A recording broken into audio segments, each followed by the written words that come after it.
Hello everybody from the WaWa's Bootcamp YouTube channel. My name is Boltzy, and I'll be going over the basics and mechanics of this hero I actually coach right here, Roadhog, who is my personal favorite and the one that I believe that I am the best at. So, let's go over one of his first abilities, obviously being his most simple, which is his gun. Now this gun releases a small spread of projectiles that deals a certain amount of damage depending on the distance you're at. For example, if you're farther away, it'll deal less, and if you're up close, it'll deal a lot more. Now the left click is a small spread right in front of you, whereas the right click travels for a little bit and then actually spreads. That travel time is done in a little ball of scrap, which actually only does 50 damage per shot if you just fire it up close. Therefore, if you are in a mid-range fight and your hook is down, your best bet is to back up and use your right click ability, or get a little closer and use your left click depending on what you feel more comfortable with. So let's go over a few numbers real quick. Roadhog's gun, whether it be left click or right click after that distance, shoots 25 different little projectiles of scrap that deal 2 to 9 damage depending on the distance you're at, therefore being a maximum of 225 damage. However, that is without critical hits or considering armor. So with critical hits, if you can land all of your pellets to be critical hits, it will deal 450 damage. Which, if you couldn't already tell, if you land all your shots, or at least the majority of them, on a Zarya in the head, you will one-shot her, because she has no armor, she has shields. So this gun has gone over a few changes over time, the most noticeable one being that its spread versus when it was released is now a bit lower, which I'll go over that reasoning in a minute here once I can move on to his probably most controversial and known ability, which is his hook. Now the hook has also been changed over time, and it was initially known as Hook 1.0 for people these days, and this hook essentially was unfair to both parties in certain ways, which I'll mention right now. The hook was unfair to the party that was receiving it because it ignored Roadhog's line of sight of them and only considered the line of sight of the hook itself. For example, you could hook somebody and walk around a corner, or they could disappear out of your view, and it would still pull them around whatever walls it could to get to you, which many of you may have experienced in the game a few months ago. The more recent changes, along with the changes to his gun, which actually go together, are the fact that they changed it to Hook 2.0 and Hook 3.0, as people are calling it these days. I'll clump those two together. Nowadays, his hook ends up pulling everyone to a consistent distance, because when it came to Hook 1.0, you'd hook people like Reaper and Ana very inconsistently to a certain distance that you actually could not one-shot them unless you got extremely lucky. So Hook 2.0 now, Hook 2.0 and 3.0 now hook people to a consistent distance in front of you, and also considers what I mentioned before, which was the line of sight. For example, if I hook this bot here and walk out of line of sight, the hook will actually break.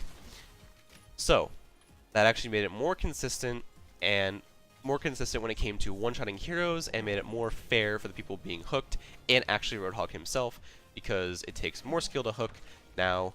However, if you're able to hook them, you will actually land the one-shots on most of the heroes in the game, especially if you use the combo I'm going to mention now. So most of the time, if they're about mid-range, you're going to want to do this combo. Right click, hook, left click, melee. The hook and the melee itself do 30 damage, depending, or without armor, etc. So that's an automatic 60 damage you'll be dealing to the hero, on top of the right click damage you get initially, depending if it's the 50 for the ball, or the maximum damage you can get from far away. If they are close, I would recommend left click hooking and left clicking, depending on which hero you're fighting. If you're fighting a tank, that's recommended. If you're fighting, say, a tracer, it's not really necessary, but it can save you in the long run if you actually end up missing a few of the shots that are necessary to one-shot her. So you look at this combo here, you right click, hook, left click, melee. I wasn't going to actually hook him because that melee wouldn't have happened as quick and it wouldn't have shown off the combo. So let's go over that again. Left click or right click, depending on the distance. Hook, left click, melee. A combo will deal the maximum amount of damage possible and will one-shot the majority of heroes, depending on their health, etc. So, that is the hook. Now on to his less controversial and much simpler ability, which is his heal ability, or his E.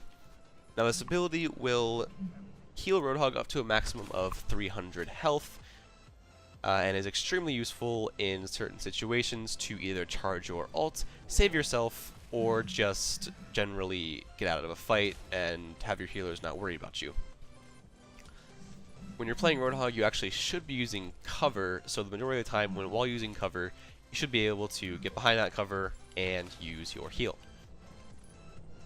This ability is a little bit of a hindrance at times, though, and you should be learning how to use it. For example, if your team has died and you are in the middle of a fight, you should not be healing yourself in the middle of the fight, because that is just giving the enemy more charge on their ultimate abilities. So, the one thing that I would recommend doing with Roadhog's heal that I'll be throwing in here for a little bit as a little bit of a tactic that you can use is, if you are in the middle of a fight and you have to heal and your team's still alive, etc., what you're going to want to do is, say example, you're fighting that bot down there, and once you heal, you should be turning around, looking directly down, and healing like that, as that completely hides your head from them, reducing the amount of damage you're taking at that time. I do not do this regularly, because whenever I heal, I try to take as much cover as possible, so I do not take damage. However, if you are in that Piccolo situation, then that is your best bet. So now on to his last ability, and one that is extremely useful is his ultimate.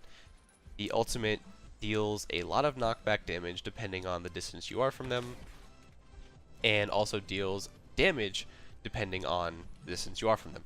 So this ult, as you can see, can be used for two different purposes, one being to knock the enemy back, and one being to deal damage.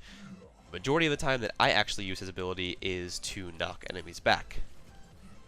So there are four situations that I'd recommend using his ultimate ability with. The three of these are to combo with your Reinhardt by breaking the enemy Reinhardt shield as quickly as possible, pushing enemies off of an objective, or pushing nano boosted enemies off of your teammates, such as a Winston or Reinhardt.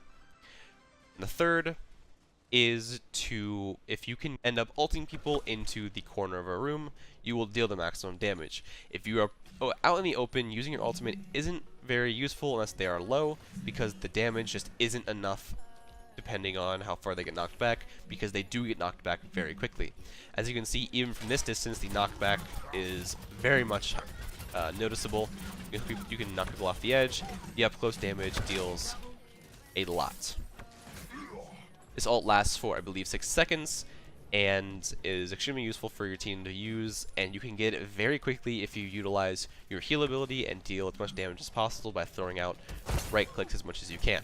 So, these are the basics and the mechanics of Roadhog. I did hope you guys grab some things out of this. I'll be making more videos in the future relative to prioritizing targets and positioning on certain maps.